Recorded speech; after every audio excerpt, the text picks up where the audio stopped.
La gente quiere entender, ministro, de qué se trata este famoso Plan Nacional de Diversificación Productiva que se ha anunciado en el mensaje de 28. Y claro, para quienes no somos economistas, suena un poco complejo. ¿Usted cree que nos alcanzarán 30 minutos para explicar en términos muy didácticos y simples de qué se trata? Bueno, yo creo que sí. Digamos, ¿cuál es la idea? Digamos, el Perú ha venido creciendo en los últimos 20, 25 años a unas tasas bastante altas, ¿no? Pero a partir de eso, y eso se aceleró a partir del 2003, 2004, cuando suben los precios internacionales de las materias primas que exportamos, ¿no? ¿Cuál era nuestro índice de crecimiento? ¿7%? En los, sí, más, digamos, en promedio, en los últimos 25 ha sido como 5.4, 5.5%, pero en esos años fue alrededor de 7%, en el momento del boom.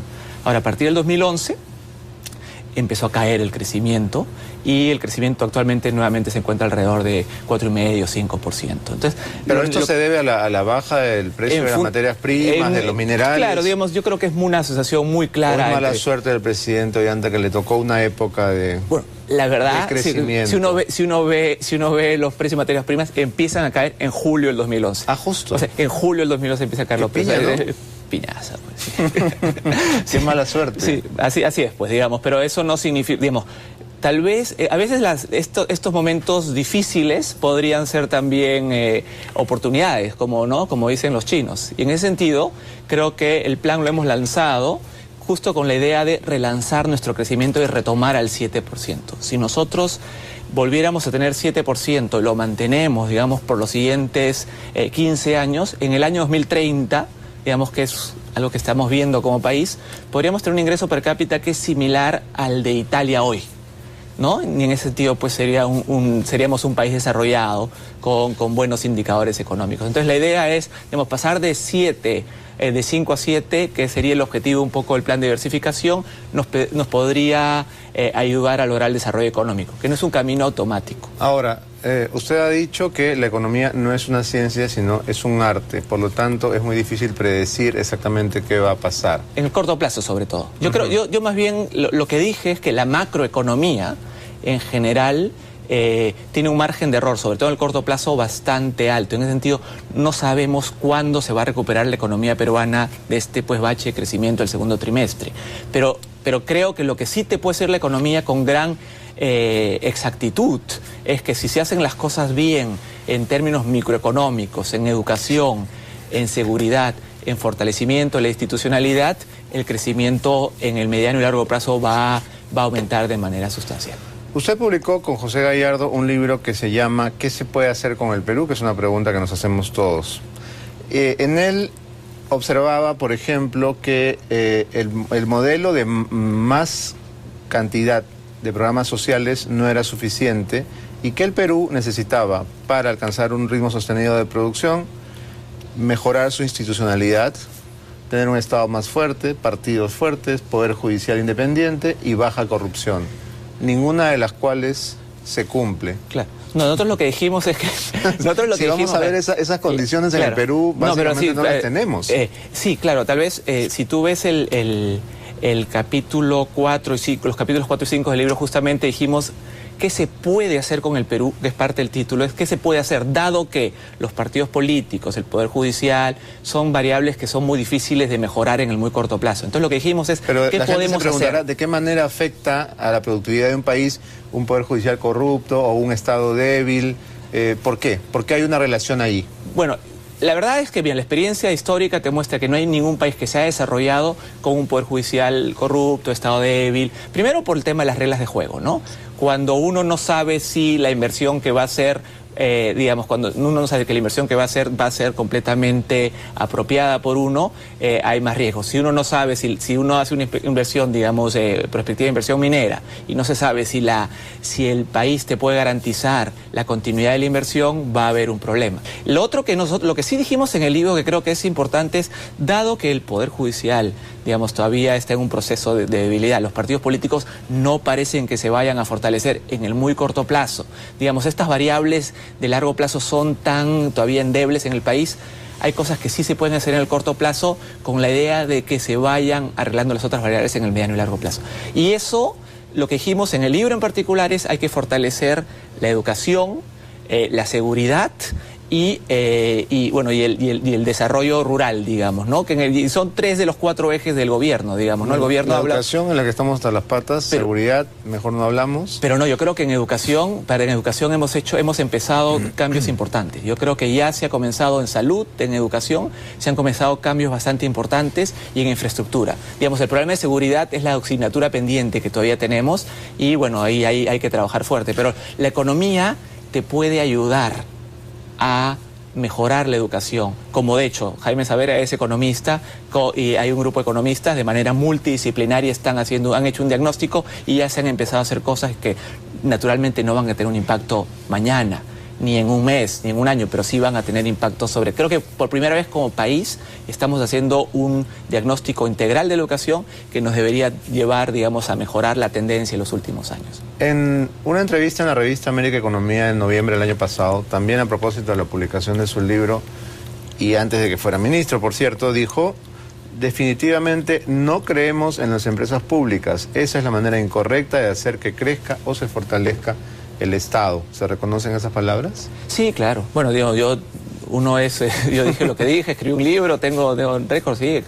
No creemos en las empresas públicas. Yo creo que en general, a veces se piensa que la forma de disciplinar el mercado es con empresas públicas. Nosotros no creemos que es la manera necesariamente correcta de hacerla. Nosotros en el ministerio, nosotros en el libro... como economista, esa es la impresión que uno tiene, digamos, en general. Porque lo que pasa es que a veces, digamos, nosotros aceptamos que el mercado no siempre funciona y la solución a veces de izquierda más tradicional ha sido las empresas públicas. Nosotros en general, digamos, creemos y en el gobierno en general, ¿no? Que este no es un gobierno, digamos, que estatizante, ni mucho menos, ¿no? Ojalá, ¿no? No, digamos, yo creo que lo que estamos haciendo en el plan de diversificación en general es más bien decir, ¿qué hacemos para aumentar los motores de crecimiento en nuestra economía? No en vez de la minería. La minería es una maravilla para el país. La minería le ha dado muchos recursos fiscales, genera tecnología que puede ser claramente utilizable en otros sectores, es una fuente de demanda doméstica que te permitiría el crecimiento de sectores de servicios mineros, metalmecánica, etcétera. Pero con eso no nos alcanza. Entonces, diríamos que más que... adivinar dónde va a estar la productividad, el Estado va a guiar, va a decir, métanse a la gastronomía o al turismo. No, mira, yo creo que el plan tiene 3 grandes ejes, ¿no? Y comenzamos por el último eje también. El último eje es el eje de la expansión de la productividad. El último eje consiste en hacer transferencias tecnológicas de gestión a los sectores rezagados en la economía para aumentar la productividad de esos sectores rezagados, ¿no? Ya tenemos instrumentos como son los CITES, que son parte del Instituto Tecnológico de la Producción, fondos en agricultura como Mi Riego, Jacubiña y en el MIDIS, que estamos articulándolos y repotenciándolos de manera tal que tengan un efecto macroeconómico. Porque una de las cosas que ha pasado en el país, y creo que es importante pensar, es que, digamos, cuando uno va a otros países, se hacen programas pilotos, ¿no? Para ver si algo funciona. Una vez que funciona, se multiplica y se hace en distintas ciudades, en distintos lugares.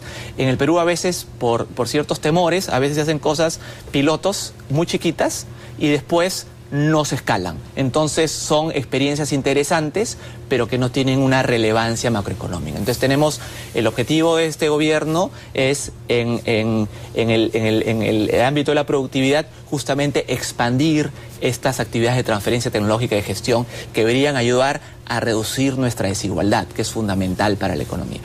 Es el eje 3 del plan de expansión de la productividad. El eje 1, y acá hay una, digamos, un tema que siempre me gusta, que me parece importante resaltar. El eje 1 tiene como objetivo tratar de identificar de la mano del sector privado cuáles serían nuevos motores potenciales para la economía peruana que se añadan. Pongamos algunos ejemplos. No, yo creo que, bueno, todavía no los hemos identificado. Yo creo que justamente no tenemos, lo que no estamos haciendo en el Ministerio de la Producción es adivinar, como se dice, ¿no? O sino más pero bien pueden tener quizá mejor olfato. Claro, ¿no? Sí, claro. Yo creo que, por ejemplo, si uno ve sectores como el forestal, ¿no? Es un sector, digamos, que nuestros vecinos exportan 6.000 millones de dólares anuales, nosotros exportamos 150 millones de dólares anuales y tenemos pues 10 millones de hectáreas potenciales para plantaciones forestales, ¿no? Lo mismo, en el mismo Ministerio de la Producción tenemos el sector acuícola, que no ha despegado como debería haberlo hecho, cuando en el mundo la industria pesquera y la acuicultura es como hacer agricultura en el mar o en el río, ¿no? O sea, criar truchas, paiche, tilapia o salmón, como hicieron los chilenos. Y en el mundo la actividad pesquera normalmente es 50% extractiva, 50% acuícola. Ya que y en estamos el Perú es hablando, 99-1. Otro de los puntos que de algún modo representa un problema para el crecimiento es algo que en los 90 se alababa, ¿no? Hernando de Soto publicó con enorme éxito El Otro Sendero, claro. Y los informales eran el motor que movía al país y eran una maravilla, la creatividad peruana para inventarse trabajos ahí donde el mercado no los ofrecía. Ahora tenemos en claro que la informalidad es un problema. Es un problema, claro. ¿Por qué? Porque yo creo que antes fue una válvula de escape justamente para que gente pudiera, digamos, tener medios de subsistencia. Ahora existen más posibilidades económicas y la informalidad tiene asociada así una mentalidad de yo mismo soy, no necesito de nadie, no tengo que cumplir las leyes, no necesito tengo facturas. las reglas, no necesito facturas. Y ese es digamos, un problema de todas maneras en el mediano y largo plazo, porque como dije, no hay país en el mundo que se haya desarrollado con esa cultura del no pago, digamos, de no cumplir las leyes, de un Estado inexistente que se pone de costado. Entonces, ¿somos un ejemplo único en el mundo? No, porque no nos hemos desarrollado, justamente. Seríamos si nos desarrollamos. Por eso nosotros en el libro dijimos, y en el plan de diversificación productiva, el Perú sería pues absolutamente inusual en la medida que lograría el desarrollo económico sin solucionar estos problemas estructurales como la informalidad y la debilidad del Estado. Por eso creemos que no estamos, digamos, o no estábamos en el camino ineludible hacia el desarrollo económico. Creo que eso va en contrapeso con algún optimismo o yo diría hasta complacencia que existía hasta hace poco de que hay que simplemente seguir dándole, que el país esté en camino inevitable hacia el desarrollo. Como dijimos en el libro, el proceso de crecimiento actual no lleva la semillita del desarrollo económico. Ahora, dentro de lo que usted mismo ha dicho, hablando ya del plan de diversificación, hay un dato que me llama la atención y es que en el Perú el 98% de empresas son pymes, pequeñas y medianas, que dicho ese paso detestan que las llamen así. 98% es... No, MIPES, que perdón, es micros MIPES. y pequeñas. Ok, okay. Hay pymes y MIPES. Hay MIPYMES, hay microempresas, pequeñas empresas, ya estoy perdido. Ya, microempresas, Okay. ya, pequeñas empresas y medianas empresas. Okay. Las el MIPES 98% está constituido por micro y pequeñas. Micro y pequeñas empresas. Y de esas micro y pequeñas, el 99%, el 98%, o sea, todas son micros. O sea, la grandísima mayoría de empresas peruanas son microempresas, que son en muchos casos unipersonales. O sea, es la respuesta del Perú ante la falta de seguro de desempleo. Es alguien que saca factura, digamos. Sí. Básicamente. Es un ambulante, ¿no? Son más de 3 millones de microempresas que no deberían considerarse empresas, digamos, en muchos casos, ¿no? Entonces, cuando hablamos de la informalidad, digamos, obviamente hay una grandísima concentración de informalidad. Y eso nos ata con el tema de la productividad. Una microempresa es, digamos, un trabajador promedio de una microempresa tiene el 10º de la productividad de un trabajador de una empresa grande. Entonces tenemos un problema porque el objetivo en realidad deberíamos tener mucho más empresas grandes y menos empresas micros y que las micros se vuelvan pequeñas, las pequeñas medianas y las medianas van creciendo. No, pero es un proceso que toma tiempo. Ahora, el plan lo que dice es la existencia de la informalidad no es solamente cuestión de trámites engorrosos ni dificultades, sino también el hecho que estas empresas sean muy poco productivas, digamos que sean básicamente subsistencia, hacen que no pueden pagar los costos de formalizarse. Entonces se entra en un círculo vicioso, porque como eres poco productiva, no puedes pagar los costos de formalizarte, no te formalizas y eso pues te hace menos productiva. Empezar un negocio, empezar una empresa es demasiado complicado, engorroso, caro. Sí, claro, en Perú. Yo creo que, digamos, hay complejidad, digamos, de trámites, y esto ha venido deteriorándose en los últimos años y costos, de manera ¿no? y costoso, y eso, y en ese sentido sí, digamos, un empresario normal muchas veces ve un Estado de todo tamaño, no ve un Estado que no le hace la vida fácil en términos, digamos, de hacer negocios, y prefiere que el Estado se ponga de costado, y déjenme trabajar solo.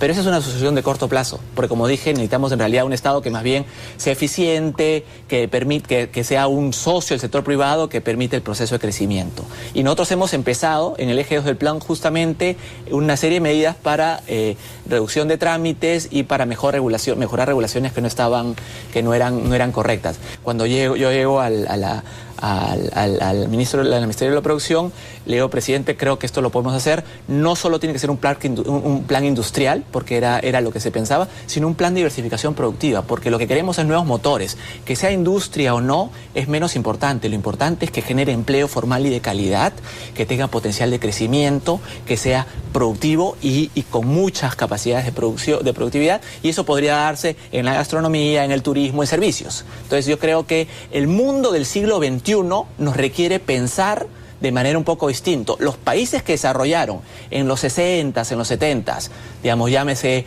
Corea, Japón antes, Italia, España, Portugal, se industrializaron. Entonces muchos piensan que industrialización y desarrollo económico son sinónimos casi. Pero creemos que ahora las posibilidades son en la industria también, pero en otros sectores potenciales, que de la mano del sector privado, con estudios que vamos a estar encargando prontamente, con, digamos, análisis, vamos a tratar de ver, digamos, qué se puede hacer para justamente ponerle estos motores adicionales. Muchas veces las fallas son del Estado, a veces mala normatividad, innovación, digamos, que no es suficientemente difundida, etcétera. Entonces tenemos un margen de cosas y ya estamos haciendo cosas.